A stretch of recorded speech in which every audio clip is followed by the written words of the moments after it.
Imoreka mora ma intiere odiochieng' makare kabisa mabende en odiochieng' mabende wadhialo joma mine mano bende madhi bedo twak marwa e chenro ni mar mine wacho en jip kendo dhial moseromo bende osetim moromo mano mar kedo ne ratich ng'ama miyo ok mana mapacho ka kanyakla koda pinje ma ok wadhi bedo koda editor Ochieng' mabende wuok ka dak ma Kibra en jaked ne ratich joma mine kawago twak makamano ka bende chenro makamendi en mana mar mine moko to mamoko wich owilgo mago duto obedo ka wuoye e chenro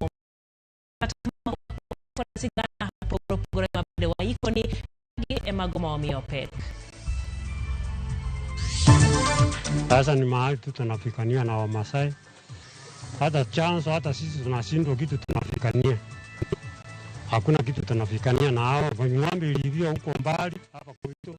Lenye podogo yotache mara kisi kanya kasani jimoka dha paro seido hinyruok e kinde madul mar NCC oseketo kenge mag twak.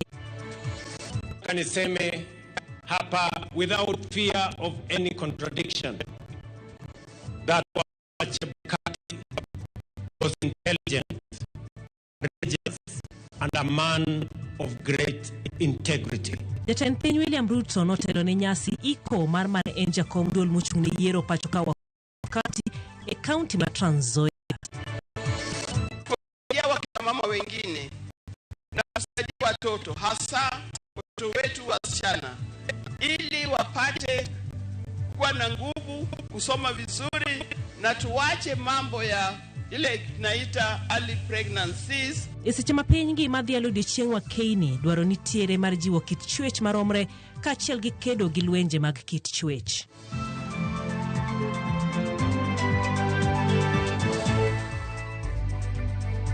Ani lungani jai lieta jaloko marwa en Wilson Ochuka kawarwako ote magi kokalela imaroma ote machok ma en Ario Adek au chela no par bende ni wechege iluoko kalembu imarwa mano mar YouTube kanyakla kod Facebook.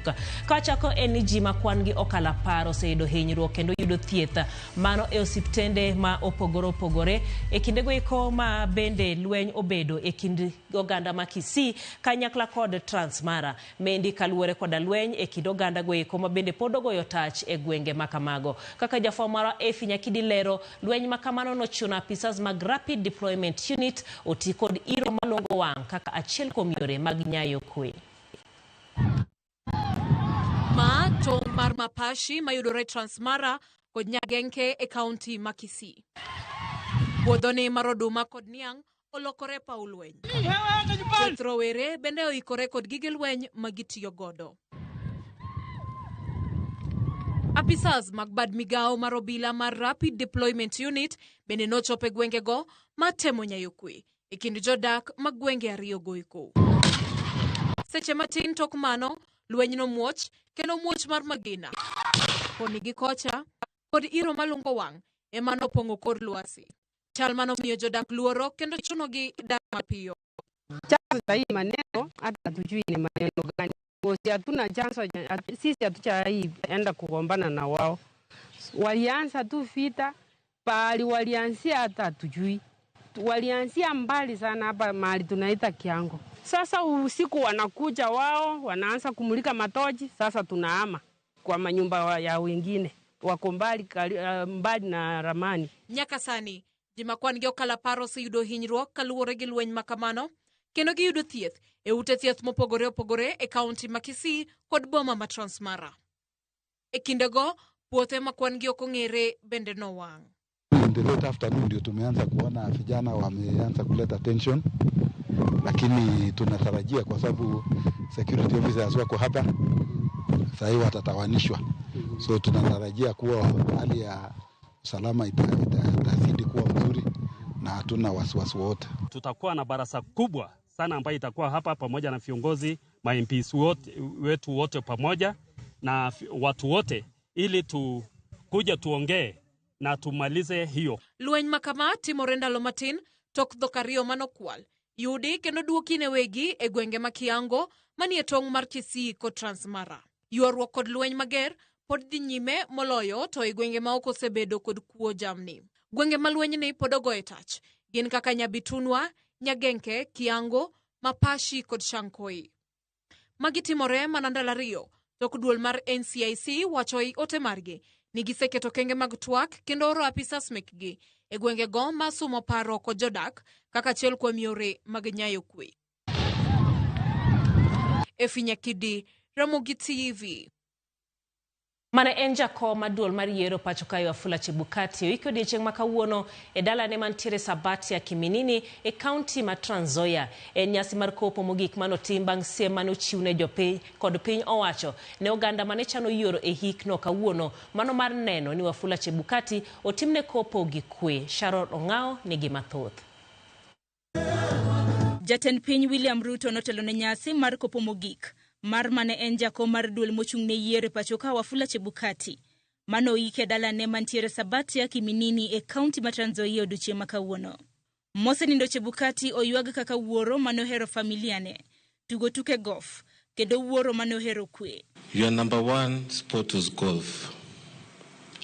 When I was 10 years old, I accompanied you to the golf course. I quickly took the golf and you said I was a natural.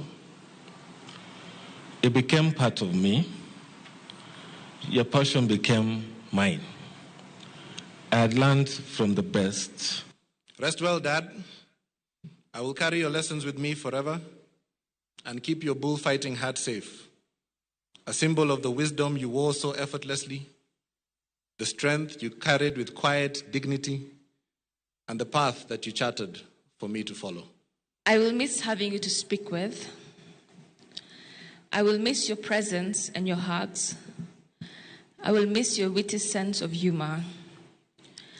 I will miss discussing the law, politics, and international affairs with you. Min ode Mary Chebukati oyuago bugo modong godo bang' tho mar jaode. Komedo yuago seyo ma familia ne osebedo kayudo kowuok Moganda e mbui. There's one thing Chairman said to us. Ignore those people. Just ignore them. They've killed him so many times. In fact, every time I get so many calls coming in, I know social media has killed my husband. So I just go discutting off and saying, he's okay, he's okay, he's okay. And everybody says, oh, thank God, we were actually inquiring, what is this we have read? So social media has really not been fair to us. Jotelo mano yuora nyasi no kotelnegi kod jatend piny William Ruto oyuago Chebukati kaka jal mane jaratiero. Wakati huyu mzee alikuwa anachukua decision ile ambayo alichukua, alijiangalia ndani na kusema wacha nifanye haki, nitakumbukwa siku moja kwa kusimama na haki. Na pengine hicho ni kielelezo kizuri ambaye ningependa sisi kama taifa, viongozi wale tuko hapa, tuweze kuiga mfano kama huo. If Chebukati had not stood firm, not once, but 3 times in a row, then this country would have gone into chaos. So if we are sitting here in peace today, let us thank that gentleman who lies there today. When the history of our country and our nation is written, Chebukati will not be a footnote.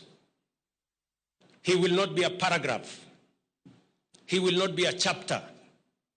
There will be a whole book about Wafula Chebukati. Josiasa bende notio gi thuolo no mar pako Chebukati kaka thuona.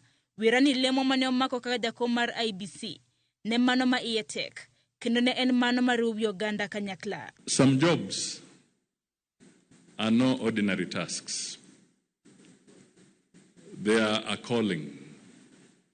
They are a leap of faith. And many lives depend on those jobs. One such job is the job of being the chairperson of the IBC.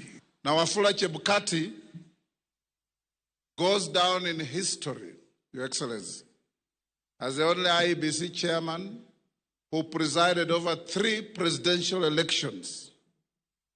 I don't think anybody else will.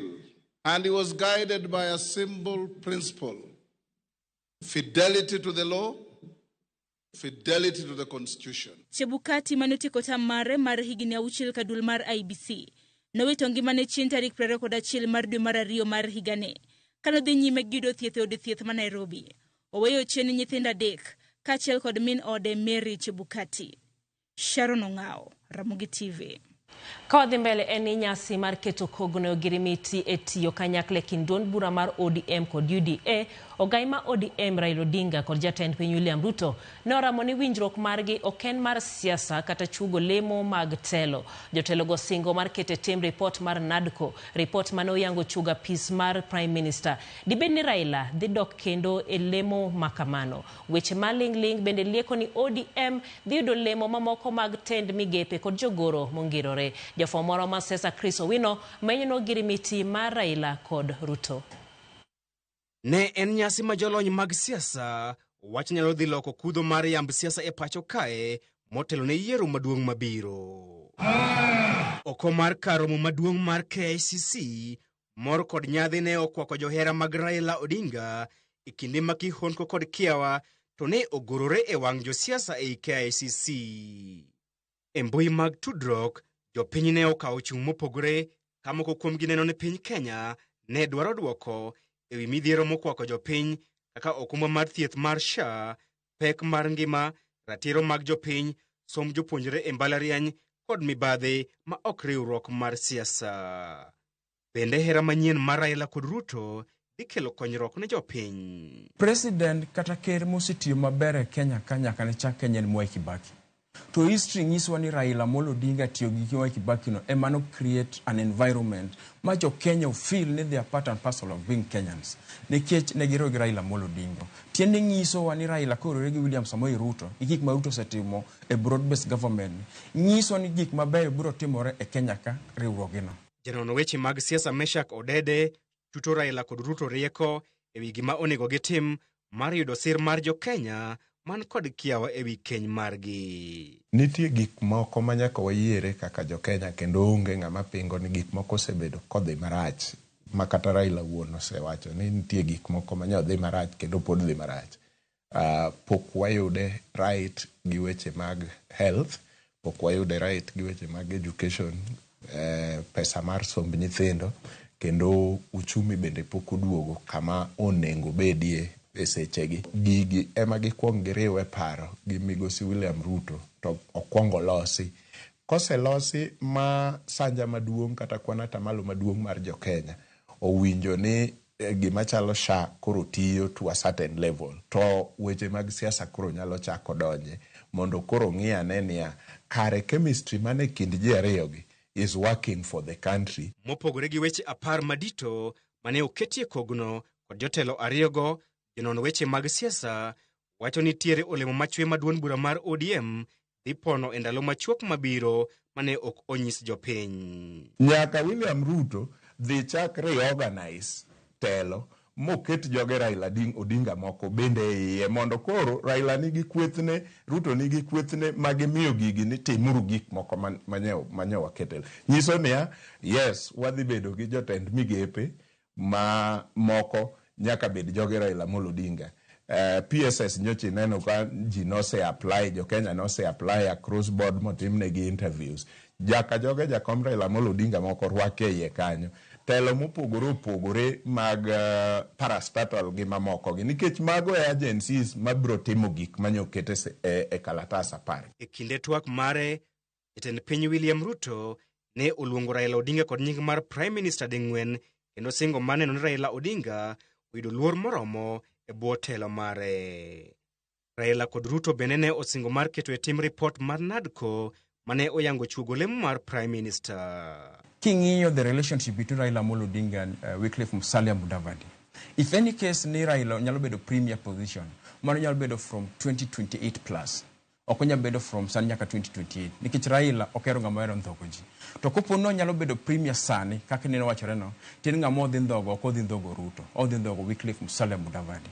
Ma Raila Odinga en ng'at mok ndhogo ji. Weche kod higni machuok mabiro emabiro yango ka bende keny mar Raila kod Ruto ibedo duoko ma oganda jo Kenya osebedo karito kod liyo. Chris Owino, Ramogi TV, Nairobi. Kawaduogo e weche modiechieng' makawuono ni nyasi madhialo odiechieng' wa Kenya piny mangima nobagi e kaunti ma Homa Bay kane en nyasi mar ng'iyo yore minyal ritgo ratiro mar joma mine kod nyithindo manyiri kod kaka inyalo tiek midhiero mamakogi. Kaka jafwambo mara e kaunti no Ali Abich lero, nyasi makamano notele gi min od jatend piny Kenya Mama Rachel Ruto.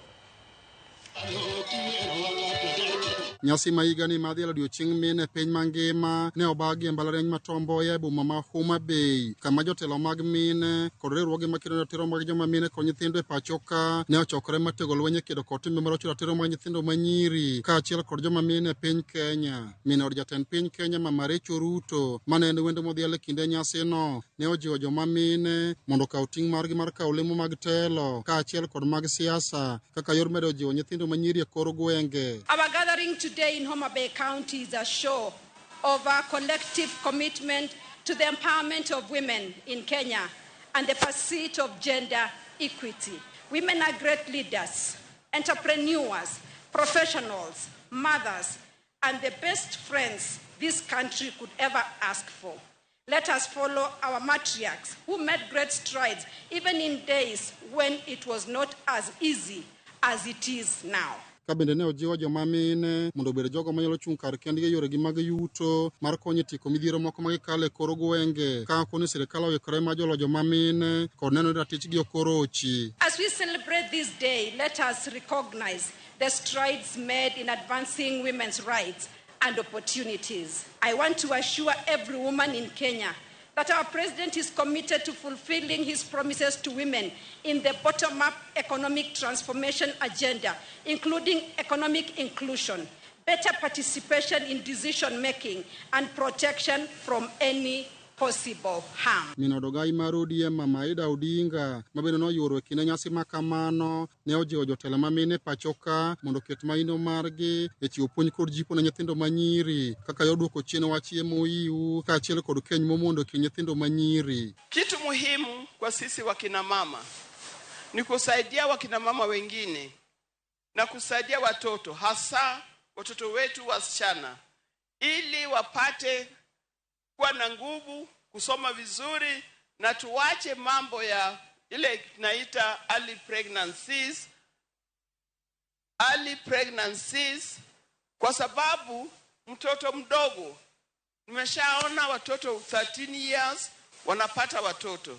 Unakuta mtoto amezaa mtoto, ukimwona akitembea kwa njia unafikiri anabeba ndugu yake mdogo, kumbe ni wake. Moko kuom pek manoyangore kinde nyasino ni thiro dongruok mag joma mine kaachiel kod nyithindo manyiri e kor gwenge oting'o wach tero nyithindo manyiri nyangi, luonje mag kit chwech, gamo MOU e kind nyithindo manyiri, wach dhier ma joma mine e kor gwenge, nek aoyaye mag joma mine kind mamoko manyaka nywak lwedo mar kedogo. We have come together under the banner of Siganyinam. Siganyinam means women of the lake, coming together under the patronage of Mama Dr. Ida Odinga to push forward how we can mitigate the issue of the triple threat. If every day in every hospital you have a child giving birth to a child, then we will have a generation of lost women. We must deal with this issue, not tomorrow, but today. Ne nyasi mar tipo mar go turubin moko midhiero kaachiel kod chandruoge mag joma mine kaachiel kod nyithindo manyiri osebedo ka kale pacho ka. Jotelo ma mine kaachiel kod riwruoge mopogore ma osebedo ka kelo ratiro mag mine kaachiel kod nyithindo manyiri e piny Kenya ne owacho ni ber ka ji tiyo kanyakla mar tieko midhiero ma joma mine osebedo ka kale e piny Kenya. Ali Abich, Ramogi TV, Homa Bay. Ne ojiw mondo mi ochukre makaw thuolo mag tich e sekta kod kembe mopogore ahinya to mago mag ohala. Kolose kinde nyasi madhialo odiechieng' joma mine mobagi e magawa Bore Nairobi, jatatije ma Blue Waters Business Connect Lucy Jeffrey owacho ni joma mine nyaka koro wuog oko mar kaw lemo mag tich. Omedo ni piny owacho bende nyaka keto kenge manyalo chiwo thuolo ne mine ne lemo mag siasa mana kaka e pinje moko maoko.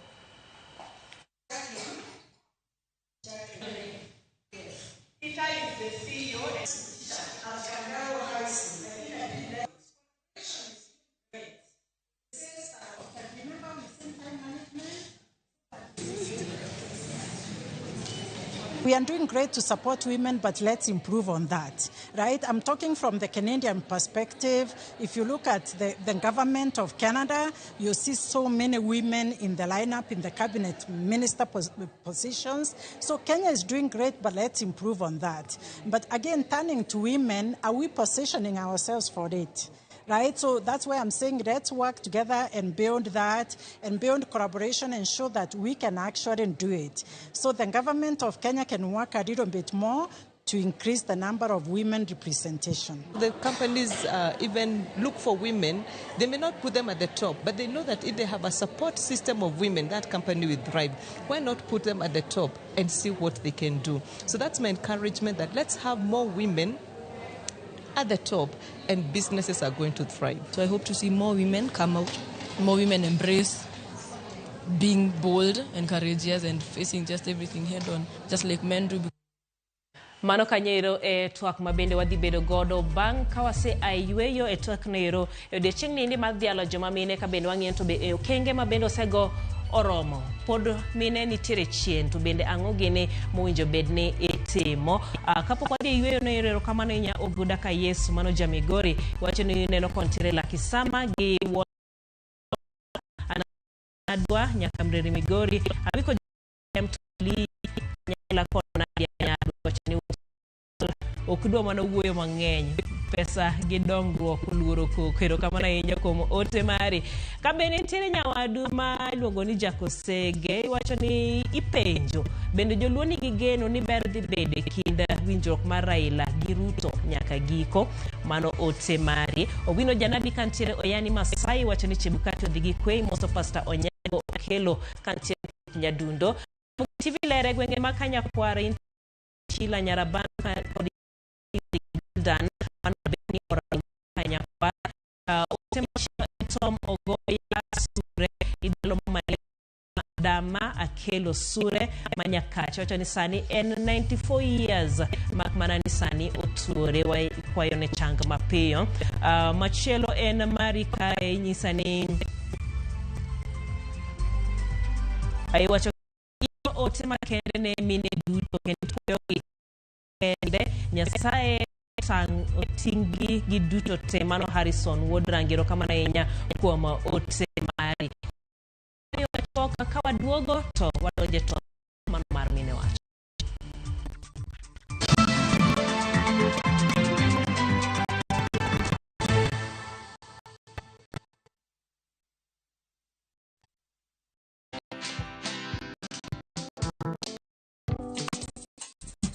They were being flagged off and starting our 5-month journey.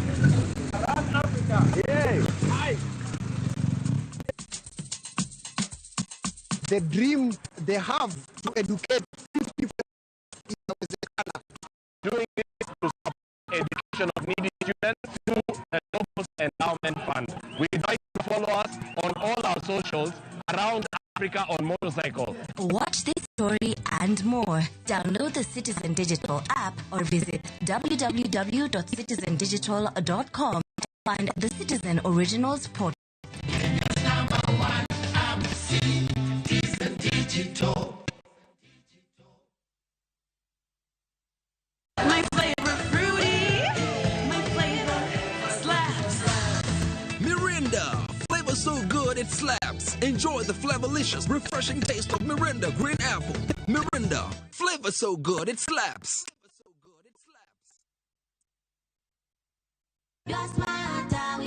Subscribe to the Smarter Bundle today. Dial *544# or visit My Airtel app. Airtel Smarter Bundle. Browse, chat, call. Airtel Money. Airtel, a reason to imagine.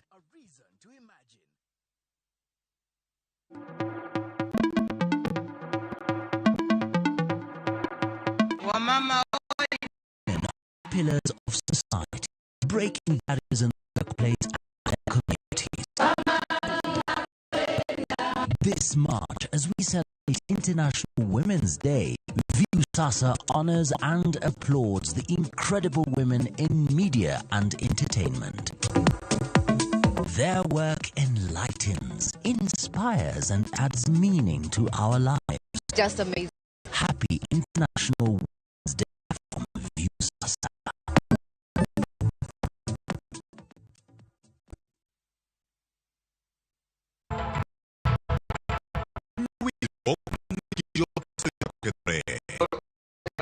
atemo e ngima.